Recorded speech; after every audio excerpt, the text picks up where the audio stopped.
प्रश्नावली 11.1 का प्रश्न चौथा सॉल्व करेंगे अब हम। तो यहाँ पर आधार 8 सेंटीमीटर कहा है और ऊंचाई 4 सेंटीमीटर के एक समद्विबाहु त्रिभुज की रचना कीजिए।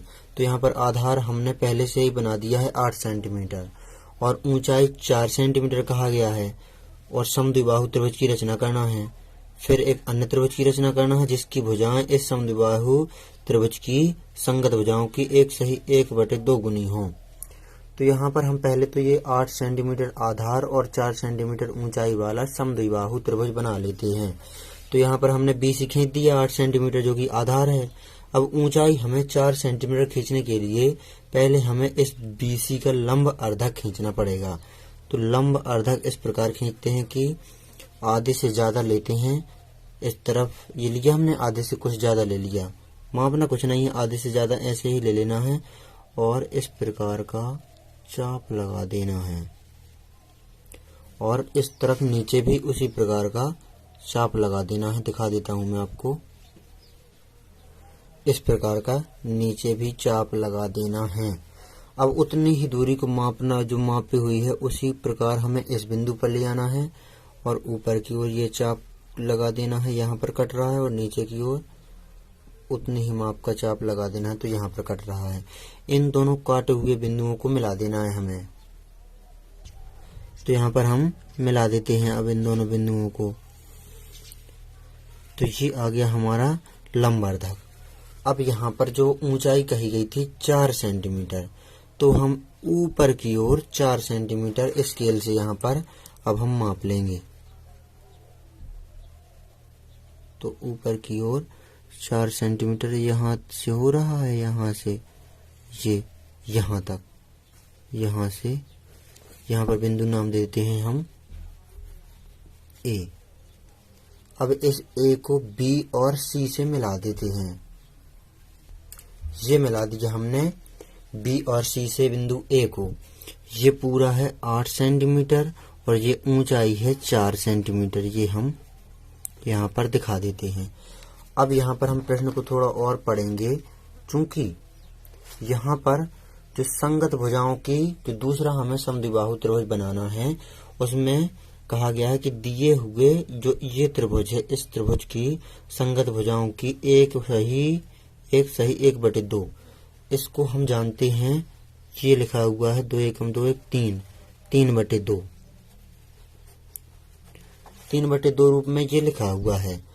तो यहाँ पर हम 2 का भाग 3 में देंगे तो 1 से अधिक बार जा रहा है।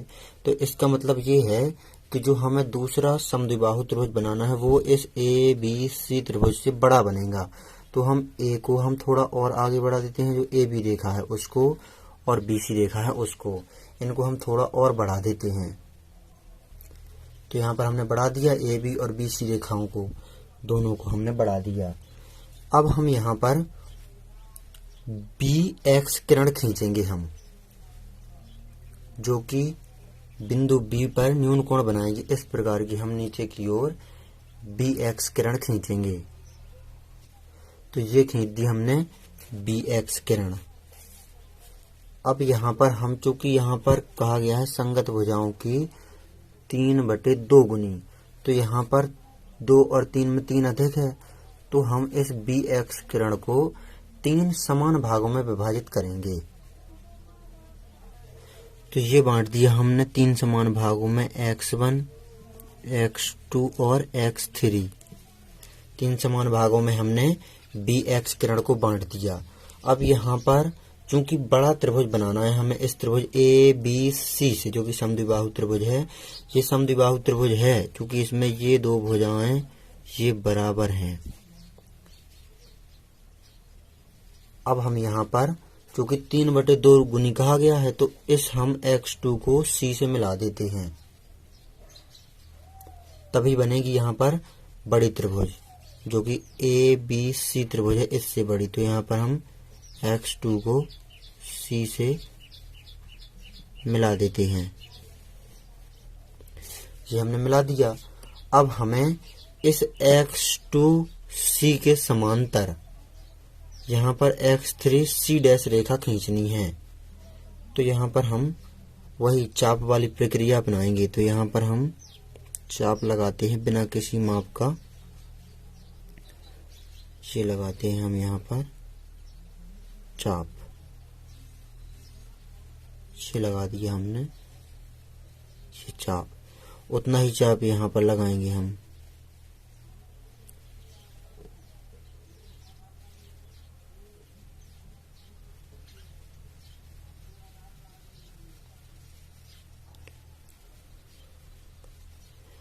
ये लगा दिया हमने, उतना ही चाप यहाँ पर भी। अब इस कोण को हम यहाँ से यहाँ तक ये माप लेंगे। तो हमने ये यहाँ पर माप लिया है इस कोण को। अब उतना ही इस बिंदु पर रख करके हमें चाप लगा देना है।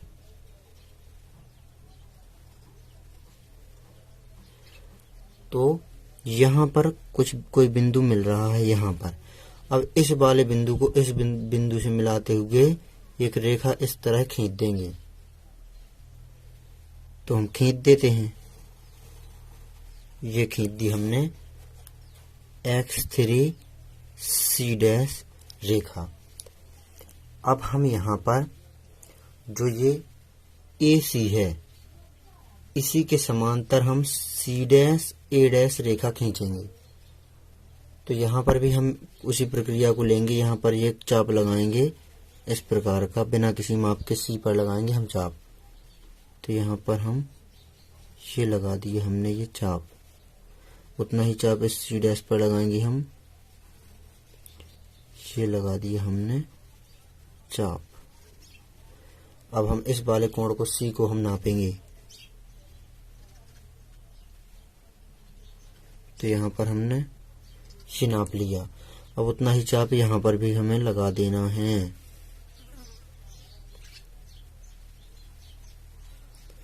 ये यहाँ पर कोई बिंदु यहाँ पर मिल रहा है हमें। इस बिंदु को इस C से मिलाते हुए हमें एक रेखा खींच देना है। तो यहाँ पर हम इस C' को इस बिंदु से मिलाते हुए इस प्रकार की रेखा खींच देंगे। तो ये खींच दी हमने ये वाली रेखा। तो ये रेखा हो जाएगी A', C'। तो ये बन गई हमारी त्रिभुज, समद्विबाहु त्रिभुज, जो कि है ABC त्रिभुज के संगत। A', B, C', ये समद्विबाहु त्रिभुज जो A', B, C' समद्विबाहु त्रिभुज है, उसकी भुजाएं A, B, C त्रिभुज की संगत भुजाओं की जो 3/2 गुनी है। ये हमें यहाँ पर इस प्रकार रचना कर लेना है इस प्रश्न नंबर 4 की। यहाँ पर रचना के पद आप लिख लेना। यहाँ पर रचना का औचित्य में यहाँ पर 2 त्रिभुज समरूप हो जाएंगे, क्योंकि है ही त्रिभुज A, B, C समरूप हो जाएगा त्रिभुज A', B, C' के। और दूसरा त्रिभुज हो जाएगा BX3C' समरूप त्रिभुज BX2C के। तो यहाँ पर लिख देते हैं रचना का औचित्य, जो कि त्रिभुज ABC समरूप है त्रिभुज A', B, C' के, तथा त्रिभुज BX2C समरूप है त्रिभुज BX3C' की।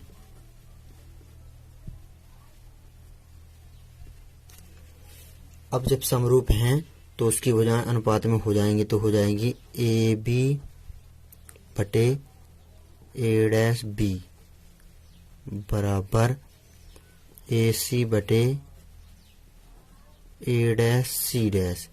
चूंकि AB के बटे में हो जाएगा A', B, AC के बटे में हो जाएगा A', C', और यहाँ पर BC इसके बटे में हो जाएगा